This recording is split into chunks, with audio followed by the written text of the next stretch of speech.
दे, आशीष दे। एक बार फिर से आपके साथ में कनेक्ट हुए हैं। अच्छा लगता है हमें जब आपके साथ में बैठ करके बातचीत करते हैं खुदा के कलाम के द्वारा।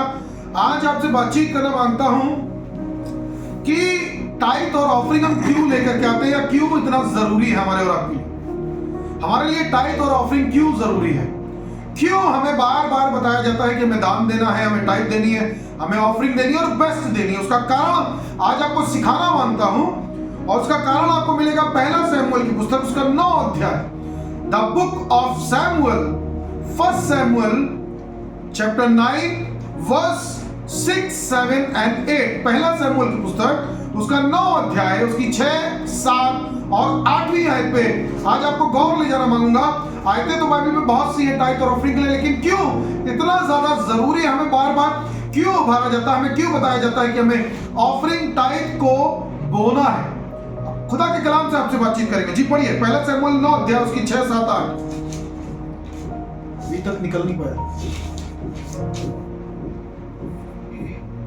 उसने उससे कहा सुनिएगा, यहाँ पे दो लोग आपस में बातचीत कर रहे हैं, इनके कन्वर्सेशन को सुनिएगा, ये क्या आपस में बातचीत कर रहे हैं। जी सुनिए।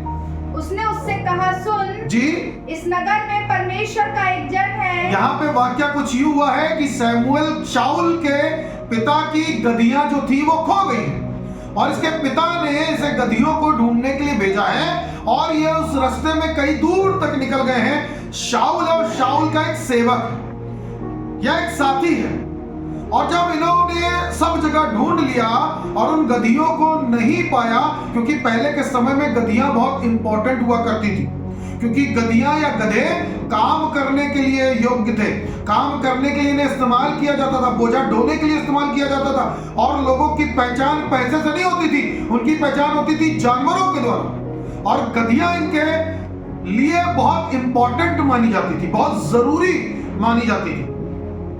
वही काम हुआ कि शाऊल के पिता की गधियां खो गई हैं, और इन दोनों को पिता ने कहा कि जाओ और जा करके ढूंढ करके लाओ, देखो ये कहां चली गई हैं। और ये सब जगह इन्होंने ढूंढ लिया, लेकिन उन गधियों को कहीं नहीं पाया है। तब शाऊल के सेवक ने शाऊल से कहा, शाऊल अभी राजा नहीं बना है, याद रखिएगा, अभी एक आम आदमी है। और शाऊल के सेवक ने शाऊल से एक बात कही, सुनिए ध्यान से जी।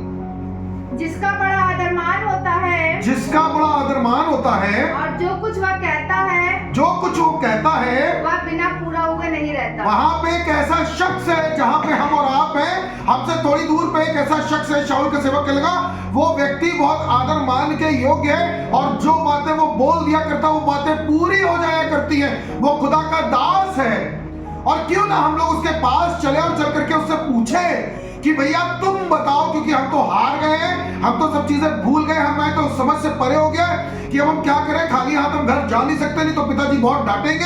अब हम लोग क्या करें, हमारे पास सिर्फ एक ऑप्शन है, और वो है खुदा का दास।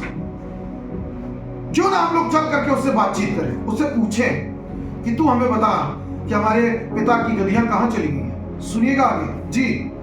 अब हम उधर चले जी, संभव है वह हमको हमारा मार्ग बताए, संभव है कि वो हमको हमारा मार्ग बताए कि किधर जाए। ये अभी ये दोनों लोग आपस में बातचीत कर रहे हैं, अभी पहुंचे नहीं उस जगह पे, अभी उस जगह पे गए नहीं है, लेकिन ये आपस में बातचीत कर रहे हैं। जी आगे सुनिएगा। शाऊल ने अपने सेवक से कहा, शाऊल ने अपने सेवक से कहा, सुन यदि हम उस पुरुष के पास चले, यदि हम उस पुरुष के पास चले, तो उसके लिए क्या ले चले। तो उसके लिए क्या ले चले। अरे भैया तुम मुलाकात ही तो करने जा रहे हो, खुदा का सेवक है, याजक है, एलिया है या सैमुएल है, खुदा का नाजिर है, उसके पास ही तो जाना है, तो चलो ऐसे ही चलते हैं, मिलकर के चले आएंगे, उससे पूछ लेंगे, जाकर के बातचीत कर लेंगे।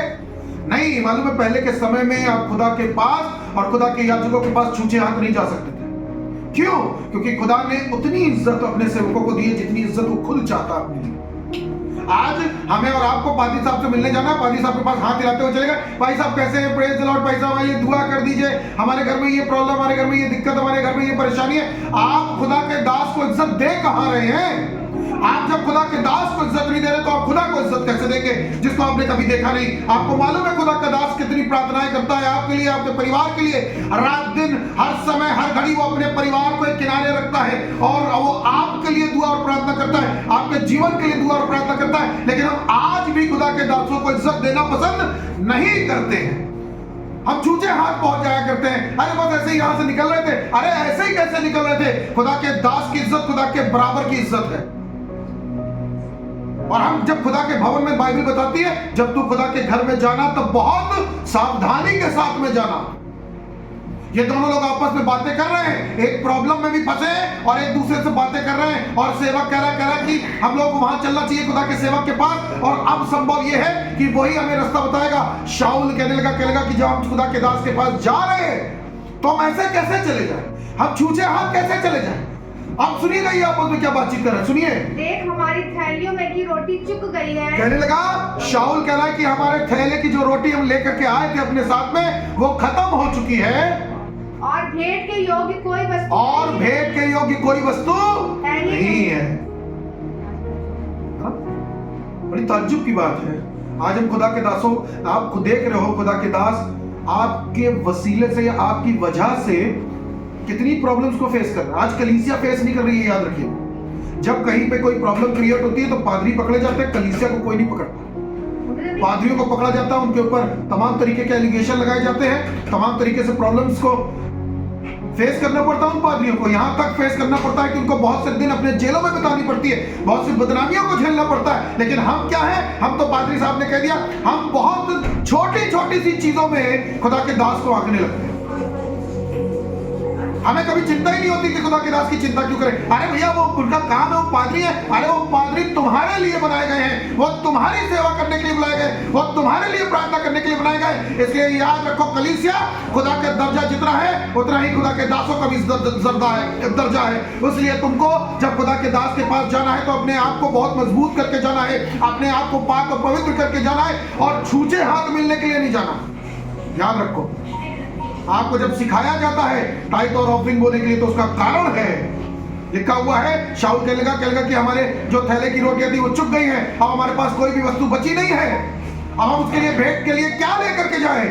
हमारे पास सब कुछ खत्म हो गया है, हम ऐसे कैसे चले जाएं उससे भेंट करने के लिए? तब उसका सेवक कहने लगा, आगे की आयतों में पढ़िएगा, उसका सेवक कहने लगा कि अभी मेरे पास चांदी के कुछ टुकड़े बचे हुए हैं, कुछ है मेरे पास कुछ है खुदा के दास को देने के लिए। आप जब कहते हो कि मेरे पास है खुदा के दासों को देने के लिए, मेरे पास है खुदा के दासों के लिए करने के लिए, तब खुदा आपको आशीष देता है, बरकत देता है। इन्हें नहीं मालूम था कि आगे की योजना इनके लिए खुदा की क्या है, लेकिन वो दास कहने लगा शाऊल से कि अगर मेरे पास कुछ है जो मैं खुदा के दास को दूंगा, जो मैं चाहता हूं कि मेरा मालिक मेरे में से होकर के खुदा के दास को दे, कहने है मेरे पास। आज आप जब कहते हो कि मेरे पास है खुदा के दासों के लिए करने के लिए, उनके घरों के लिए करने के लिए, उनके परिवारों के लिए करने के लिए, तब आसमान का खुदा आपको अज़र देता है, और अज़र वो होता है कि आपको उठा करके वो राजाओं के संग में बैठा दिया करता है। हालेलुया। ये मनसा थी शाऊल की कि मैं जब खुदा के दास से मिलने जाऊं तो मैं कुछ लेकर के जाऊं। आगे की पढ़ लीजिएगा पूरा चैप्टर। लिखा हुआ जब ये खुदा के दास के पास गया तो इसे नहीं मालूम था कि इसके फ्यूचर को क्या होने वाला है, इसके फ्यूचर में क्या होने वाला है, क्या होगा। क्या ये जीवन भर बाप की गधियों को ढूंढता रहेगा? क्या एक छोटा सा व्यक्ति बना रहेगा? नहीं, खुदा की योजना इसके जीवन के लिए बड़ी थी, क्योंकि इसके जीवन में खुदा के दास के लिए योजना बड़ी थी। हालेलुया। आज खुदा चाहता है कि खुदा के दासों की इज्जत करना शुरू कीजिए। खुदा के दास के पास जाएं तो उसके कंधे पे हाथ डाल करके मत खड़े हो जाइए। वो एक आदर के योग्य व्यक्ति है, उसका दर्जा खुदा के मानिंद है। जब वो इस पृथ्वी पे है तो उसका दर्जा खुदा के मानिंद है। उसके साथ बैठ करके भोजन करने ना बैठ जाइए, उसके साथ उल्टी सीधी बातें और मजाक ना करिए, क्योंकि वो खुदा का दास है। आप जब खुदा के दासों की इज्जत करते हो, खुदा आपकी इज्जत बढ़ाता है। लिखा हुआ है शाऊल को खुदा ने इसलिए बुलाया था ताकि वो इजराइल कौम का बादशाह बन सके। भले कुछ समय के लिए बना रहा, लेकिन राजा तो बना। शमूएल के द्वारा उसका अभिषेक हुआ। जब वो गया, शमूएल ने उसको बताया कि खुदा की योजना तेरे लिए ही है, और खुदा ने तुझे भेजा इसलिए है ताकि मैं तेरा अभिषेक करूं। याद रखिए, आप अभिषेक तब होते हैं जब आप खुदा के दासों की इज्जत करते हैं, खुदा के कलाम की बातों को। बाइबल कहती है तुम सब बातों को मानो, लेकिन किसी एक में चूक जाओ तुम सब बातों में चूक जाओ। याद रखिए, खुदा के दास आदर के योग्य है, इज्जत के योग्य है। आप जितनी इज्जत उनको दोगे उतनी इज्जत आप खुदा को भी देते हो। बाइबल कहती है वो आदर के योग्य है जो तुम्हें शिक्षा देते हैं, जो तुम्हें सिखाते हैं खुदा की बातों, जो तुम्हारे जीवन को बदलने की सामर्थ रखते हैं। खुदा ने उनको सामर्थ दी है ताकि उनके वचनों के द्वारा आप आशीष को पाए, उनकी प्रार्थनाओं के द्वारा आपके पाप क्षमा किए जाए। समय बदला नहीं है, समय आज भी वही है जो पहले था। इसलिए याद रखिए, आपको खुदा के भवन में और खुदा के दासों के पास जब जाना है तो खाली हाथ नहीं जाना है, अपना बेस्ट लेकर के जाना है। जब आप खुदा के भवन में जाएं तो आप वो 10 का फटा हुआ नोट, वो 10 का सिक्का जो कहीं नहीं चल रहा वो ना डालें, लेकिन अपनी बेस्ट ऑफरिंग डालें।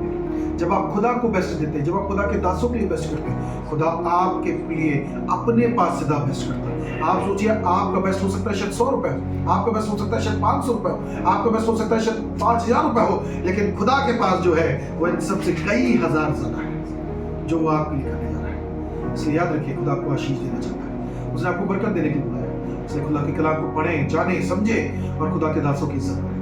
मैं आपके लिए प्रार्थना करना चाहता हूँ। आइए अपनी आंखों को बंद करेंगे, प्रार्थना करेंगे। प्रभु यीशु मसीह, आज जितने लोग इस कलाम के द्वारा सुन रहे हैं, इस कलाम को सुन रहे हैं, खुदा यीशु मसीह वो इस कलाम के द्वारा आशीष पाएं और उनकी नजरों में, उनके जीवनों में खुदा के दासों की इज्जत और बढ़ने पाए। जब ये खुदा की दासों की इज्जत करेंगे, आसमान का खुदा इनकी इज्जत करेगा। खुदा यीशु मसीह के नाम में मैं आपको ब्लेसिंग घोषित करता हूँ। इस प्रार्थना को जीवित और समर्पित परमेश्वर खुदा यीशु मसीह नासरी के नाम से मांगता हूँ, सुनिए, कबूल कीजिए। Praise the Lord. जय मसीह की। खुदा आपको आशीष दे। Praise the Lord.